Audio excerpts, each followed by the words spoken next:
Hello students, आज हम chapter 3 के अंदर प्रोग्रामिंग की अवधारणा में फ्लो चार्ट में प्रयुक्त होने वाली आकृतियों के बारे में पढ़ेंगे। फिफ्थ है फ्लो लाइन, 6 है आपकी कनेक्टर्स। फ्लो लाइन किससे कहते हैं? ये तीर के चिन्ह वाली रेखाएं होती हैं जिसका प्रयोग विभिन्न आकृतियों को आपस में जोड़ने के लिए होता है। इसका प्रयोग प्रोग्राम के क्रियान्वयन के प्रवाह को प्रदर्शित करने में ही किया जाता है।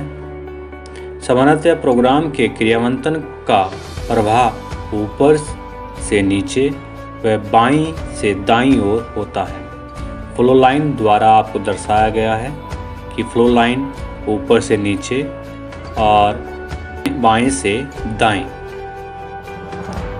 की ओर चलती है, यूज की जाती है। 6 है आपको कनेक्टर्स। कनेक्टर किसे कहते हैं? इसका प्रयोग तब किया जाता है जब फ्लो चार्ट इतना बड़ा हो कि वह पेज पर न आ सके या फ्लो चार्ट की फ्लो लाइन आपस में एक दूसरे को काटने लगे।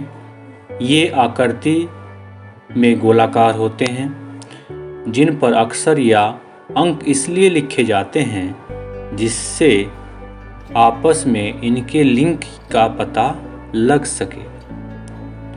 कहने का मीन्स है जो कनेक्टर्स का प्रयोग तब किया जाता है जब फ्लो चार्ट हमारा बड़ा बन जाता है, पेज से बाहर निकलने लगता है या फ्लो लाइन आपस में एक दूसरे को काटने लगती हैं, तब हम इन कनेक्टर्स का प्रयोग कर एक पेज को दूसरे पेज से जोड़ने का कार्य करते हैं। कनेक्टर्स में आप अक्षर भी लिख सकते हैं और अंक भी लिख सकते हैं। फ्लो चार्ट को हम एक उदाहरण द्वारा समझेंगे। उदाहरण नंबर 1, 2 अंकों के योग ज्ञात करने के लिए फ्लो चार्ट बनाइए। सबसे पहले हम एल्गोरिथम बनाएंगे जो हमने 8 तारीख को बनाया था। इसके बाद हम फ्लो चार्ट बनाएंगे। फ्लो चार्ट को समझते हैं। सबसे पहले हम स्टार्ट लिखते हैं। ये टर्मिनल होता है।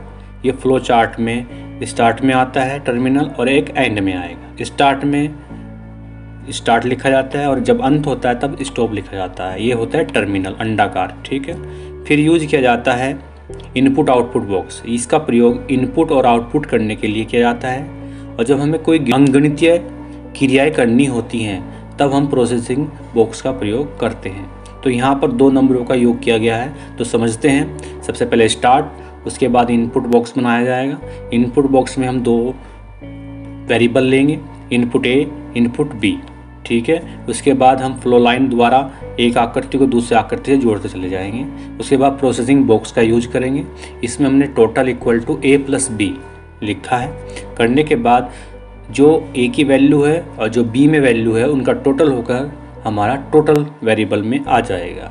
फिर आउटपुट द्वारा हम टोटल को प्रिंट करवा लें। जो टोटल के अंदर जो वैल्यू स्टोर है वो आपके आउटपुट के रूप में प्रदर्शित होगी। फिर हम इसे स्टॉप कर देंगे। तो सभी बच्चे प्रश्न नंबर 2 को ध्यान से पढ़ेंगे। पढ़ने के बाद इसका एल्गोरिथम बनाएंगे। एल्गोरिथम बनाने के बाद इसे फ्लो चार्ट बनाएंगे। 3 अंक का गुणनफल ज्ञात करने के लिए एक फ्लो चार्ट बनाइए। आज के लिए इतना ही। Thank you.